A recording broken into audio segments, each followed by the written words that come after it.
Well, hello and welcome to our online version of Chapel for this week. I'm Chaplain Kyle here at Chaddock, and I'm outside, as you can see. So today we're going to talk about the feeling of loneliness. This has come out of our series of questions that staff and kids have turned in and said these are things we want to talk about when we're in chapel. And so this one is what about the feeling of loneliness? And that's why I'm outside, because I think in dealing with loneliness, it helps us to know ourselves. And so for me, if I'm feeling lonely, that can lead into other feelings. Can even lead into like getting depressed and just really feeling down. Loneliness is a serious thing, and so for me, one of the things we're going to talk about, like kind of the complexity of loneliness, but one of the things that helps me is to be outside, especially during the summer when there's a decent day and some sunshine that I can get. I'm out and you can see I'm by water. There's some trains nearby too, so hopefully they stay somewhat quiet for us or don't affect the recording too much. But what are some other things that we can do when we are lonely, and where does this come from? And so, let me start us with a scripture reading from Psalm 142, and it is, "Look and see, there is no one at my right hand. No one is concerned for me. I have no refuge. No one cares for my life. I cry to you, Lord. I say, you are my refuge, my portion in the land of the living." It's the word of God given to us from Psalm 142, verse 4 and 5. And these words are accredited to being written by King David, the greatest king of all time, I would say. In Jewish tradition, just one of the focal points of the Old Testament is King David. And we hear here in this verse, and there are other places in the Psalms, that even King David suffered from the severe loneliness. And in his loneliness, he cried out to God. And that's a direction that all of us can take and we can learn from, and it can really carry us through our lonely times. It's the start of it. And this is kind of, again, I think loneliness is complex, and sometimes churchy people can come across as thinking, loneliness is just a matter of leaning on God. You're never alone. God's with you. That's true. I'm not arguing that. However, I'm a person who needs a little more reassurance when I'm feeling down, other than just that God is there, right? And it's just part of it. But the start of overcoming loneliness is me having confidence. For me, is me having confidence and knowledge, and I know wholeheartedly, have faith, and I believe all these words attribute to how I feel about God being there, because I know that God is there with me, and I know that God will do other things for me or help me find my way into places where I don't have to just have that big emptiness of being alone. One of a guy that I really look up to, he's a psychiatrist, I believe, is giving him the right title. Henry Cloud, Dr. Henry Cloud is his name, and I heard speak about this ongoing internal emptiness, right? And that's a severe kind of chronic feeling state of loneliness, and some of us get there, some of us may be there now. And he made such a good point about that, I thought, and that when we're empty, we need poured into, just like a water jug. When it's empty, you need to pour water into it. You need something from outside of ourselves, needs to give us that internal strength, needs to fill us up so that we can overcome things such as loneliness. And the source of that is God. I believe that, but it's, again, I'm a person that needs more than that. And so what we need to, I think, evaluate in our life is do we have people that will walk with us? Do we have people that will pour into us when we're struggling with this loneliness? Just because we have the people there, the next question is, are we letting them pour into us? We tend to build defense mechanisms when we've learned that we can't trust people, or have just been really hurt by people not being there when we most needed them, and that those are things that really lead to more ongoing loneliness. What we need to recognize, though, is have we built this shell around us, right? Have we put this shell, and so when people are trying to pour into us, question one, do we have the people around us that ideally have been through some of the things that we're going through? They've conquered it, or they're at least finding some tools in their own life that help them get through it. Do we have those people around us to pour into us? And then are we letting them pour into us, or are we keeping them blocked out because we've put up these walls and have shielded ourselves from accepting that love? Those are two just awesome points that Dr. Cloud pointed out, and we need both, right?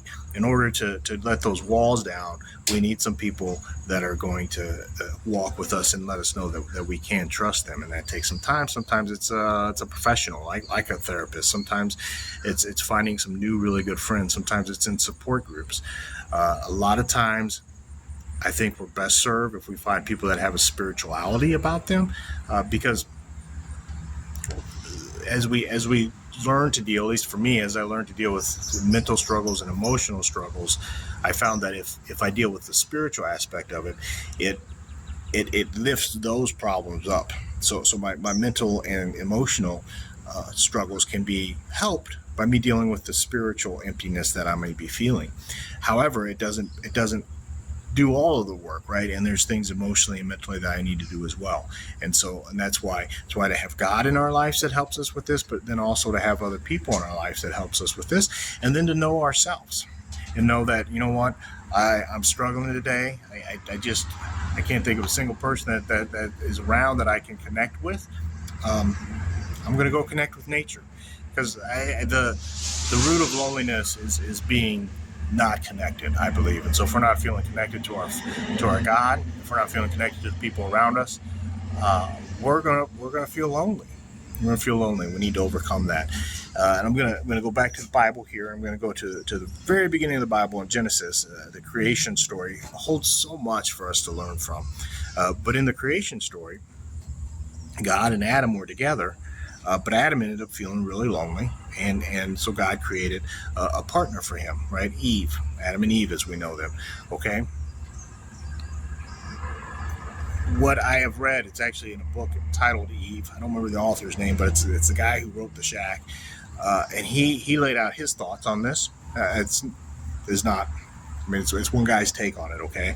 But it was saying that Adam became lonely because instead of focusing on God, he was in this face-to-face contact with God at the beginning of creation, right? And all of us have that opportunity.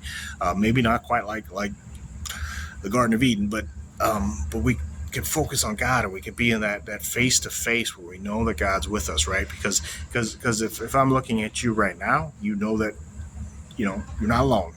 Granted, I'm on a computer screen and stuff, so it's different than if we're in person. But if we're in person and I'm looking at you, I can reach out. You can reach out and touch my face. Like we know that we're not alone. And this author's take was that Adam turned out of that face-to-face contact with God, and that's where Adam's loneliness set in, to where Adam felt the need, right? Because if I'm looking away, I can forget that you're there and be back into my loneliness. I like that. I think that makes a lot of sense. But regardless of all the how's all that took place, and we don't know. I mean, we try to understand. Regardless, God did create another human being for Adam, because God doesn't want us to be alone. I wholeheartedly believe that. I believe that with all that I am, is that God will give us the tools if we're willing to accept them, because we can, again, that shell can keep us from letting God's sunlight into us. I'm sitting in some shade right now, and it says the exact same thing, right? So the sun's all around me, God's all around me. But if I'm not letting that shade go away, if I'm not letting that shield down so that God can come in and help me through this, then I'm just going to continue to sit in the shade. But God's light's there. And so we need to let God's light in, and God's going to give us these tools to deal with both the spiritual loneliness that's going on and the emotional loneliness that's going on as well, and the mental loneliness and all these other ways that it can come through us. Okay.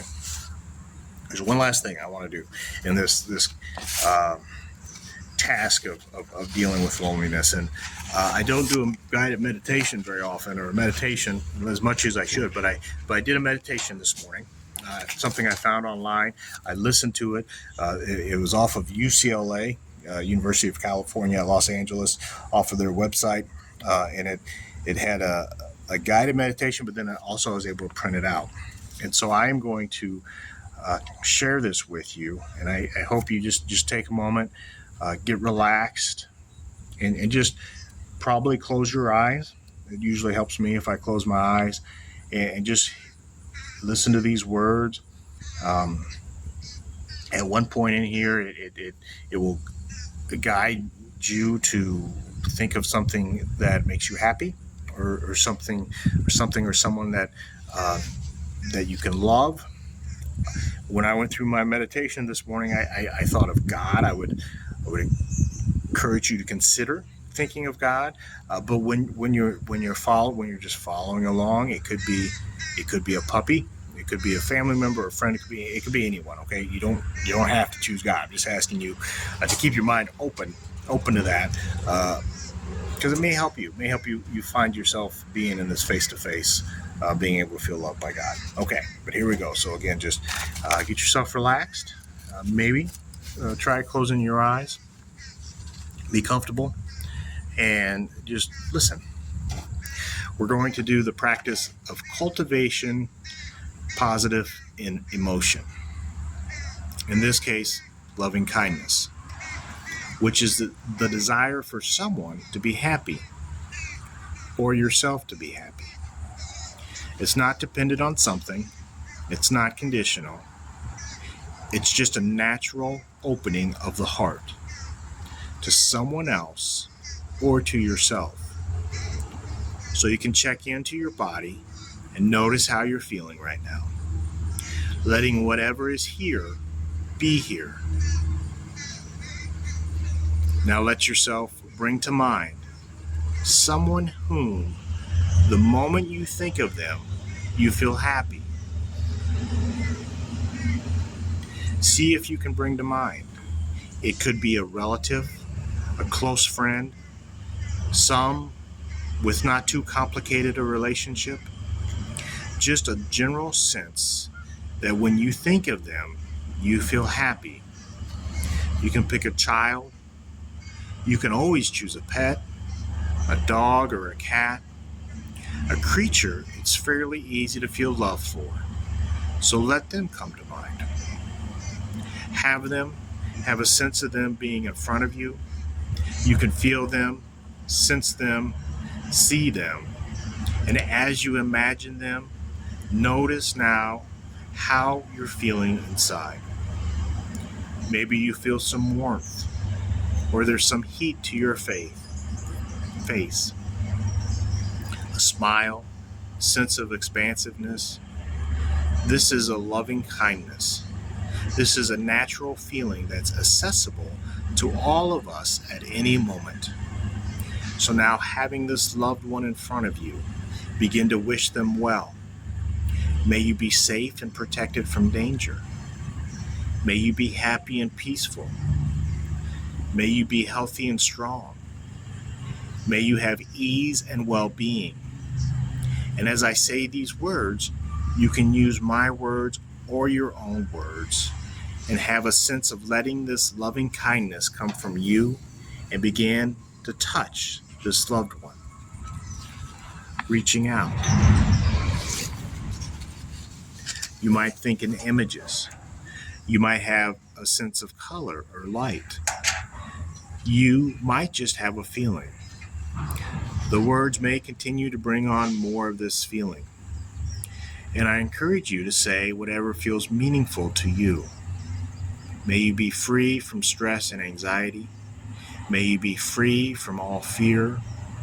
And so as you're sending out these words and these feelings of loving kindness, Also check into yourself and see how you're feeling. And now imagine that this loved one turns around and begins to send it back to you. So see if you can receive the loving kindness. Take it in, and they're wishing you well. May you be happy. Meaning you.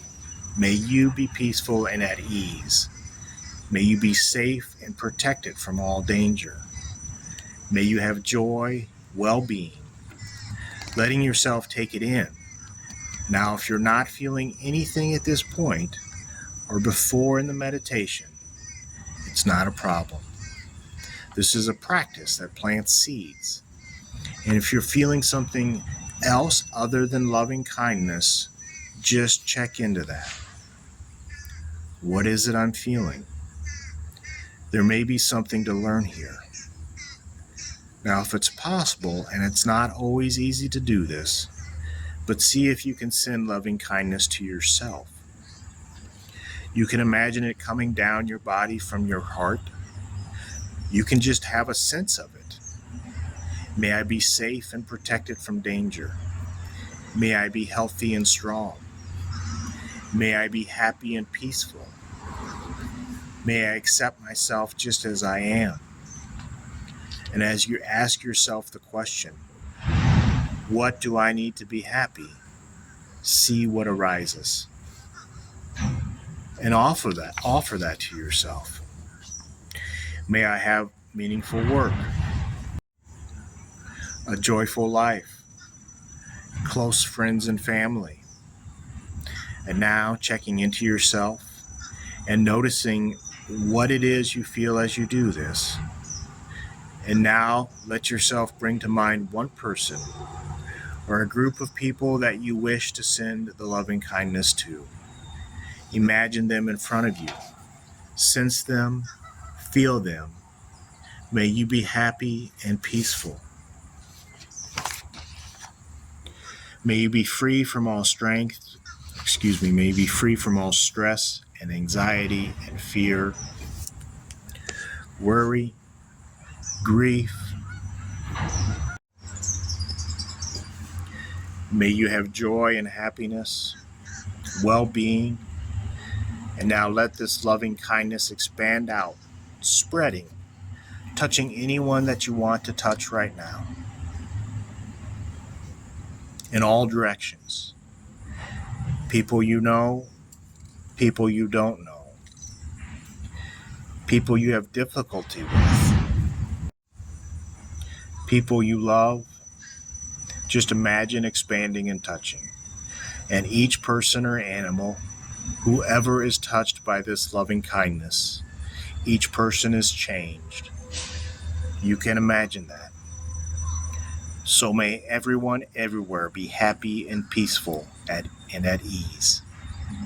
May we all experience great joy. If you've had your eyes closed, I would just encourage you to open them, maybe slowly. Wiggle your toes and your fingers a little bit, and just come back into the present. Sometimes it's a little bit hard coming back out of a deep mindfulness activity like that. So just be present in the now. And I pray and I hope, and this will be our closing for today, that wherever you are, you do know that you are loved. You do know that you are not alone. You do know that there are people in your life that are there to support you and to pour into you. And there'll be more people. Sometimes those people leave and we have more people come in. But this is part of the flow that I believe God extends to us, is the God extending his love. God saying, I didn't create you to live with this deep feeling of emptiness and loneliness. And so there will be people in your life to pour into you, and there will be a God. God will always be there. And I pray that the God of hope can give you that confidence that God is with you now and forever, and you will never not have a way through the loneliness. And all God's people say, amen.